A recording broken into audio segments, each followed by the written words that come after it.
Eunice Megwe is settling into her new apartment. She is among a middle-class population in Nairobi who can afford to buy property. Recent studies have placed Nairobi as one of the most expensive cities to live in Africa. Egypt's Cairo and South Africa's Johannesburg are less affordable than Nairobi, according to Swiss global financial service company UBS. She believes times have changed from when you could easily become a homeowner in Kenya's capital. Yeah, basically it's not easy because when you're looking for a better place, the plots are very expensive. You can't afford to buy one. And when you want to get a good house, Nairobi, outside Nairobi outskirts, and you find, yes, you'll find a house or you can build a house, but again, the place is not secure. Yeah, so it's not been easy trying to get a house or buy a house. Number one, the price. Number two, location. Unlike her, 60% of Nairobians live in crowded, poverty-stricken and informal settlements. UN Habitat estimates that by 2030, all developing regions, specifically sub-Saharan Africa and Asia, will have more people living in urban than rural areas. Eunice lives in an apartment located in one of Nairobi's leafy suburbs. I never thought that I can come to Lavington. I never thought that I can afford a house here. So I was looking for a house somewhere in Kiambu Road, those sides. At least a house that I knew I can take a mortgage, can pay a deposit and later pay a mortgage. But eventually I found King's Pride, they had this project and they were selling off plan. So it became a bit interesting because I paid the deposit and then later I started paying little. King's Pride Properties is one of the developers hoping to solve the housing crisis for the millions of Kenyans who want to move from tenants to homeowners. George Funde is the company's chief operating officer. He notes the gap between those who own homes and those who don't presented a lucrative business for his company. The whole idea behind this project was usually to try and win the idea of provision of affordable homes to Kenyans. This didn't used to be a noble idea to many developers there before. But when we realized the gap that is growing of who is the untapped market when it comes to housing, we realized is that middle income person. So the good thing is when we went venturing out there in the market on who can we venture into this together, we met with Shelter Afrique. Shelter Afrique is a housing and urban development financier. It funds real estate projects in 44 African countries. Known as the Company for Habitat and Housing in Africa, Shelter Afrique was created to support the development of the African real estate and housing sector for the last 35 years. But they have also been working with private developers to offer housing to the growing number of Africans. James Mugera has been at the helm of this company in the last 2 years. Different kinds of technologies available. And we have different kinds of projects and different sizes of these projects. But all our projects focus on one thing, which is the delivery of affordable housing. So we do everything that we possibly can to facilitate and foster affordable housing across Africa for the African population.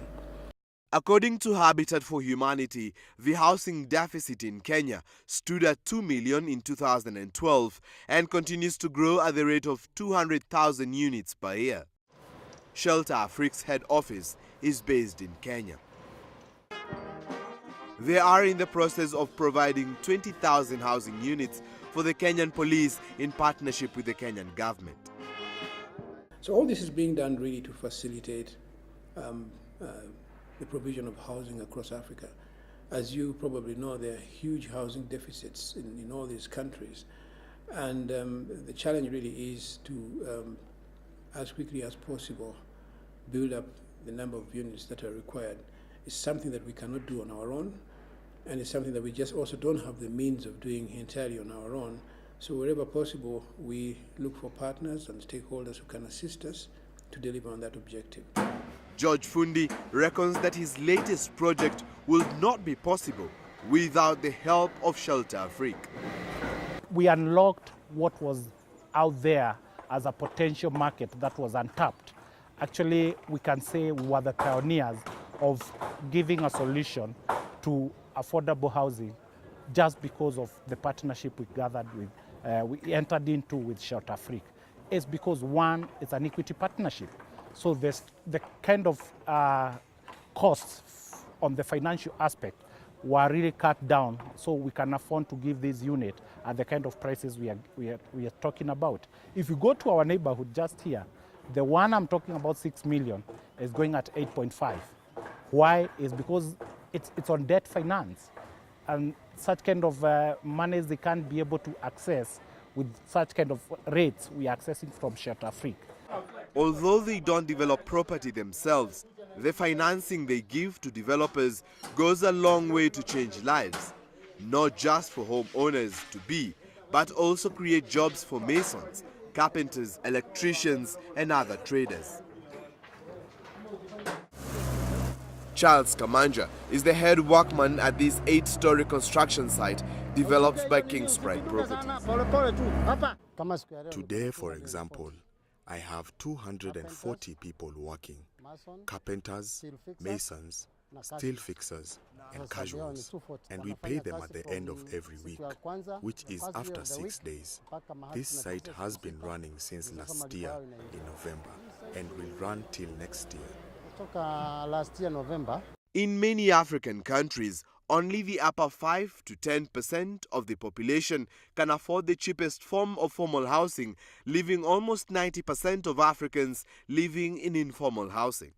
Population increase adds to the housing shortage and increase in real estate property prices worldwide. In Ghana, to keep pace with growth, an estimated 170,000 housing units are required every year over the next 10 years. Ghana's neighbor, Nigeria, has a housing deficit estimated to be 17 million units annually. To try and cover this deficit, organizations like the Trade Union Congress are undertaking mass housing scheme for Nigerians. The United Workers Housing Scheme is aimed at providing 100,000 housing units across all 36 states of Nigeria. We are doing a 2 and 3 bedroom block of flats. We are doing 2, 3, 4 terraced bungalows. We are doing a 3 and 4 terraced duplexes. And yeah, those are the kind of houses we are doing here. Our plan is to deliver this project within between 6 and 12 months. Because the contractor we have engaged has the capacity to start off all the units and deliver them within a short space of time.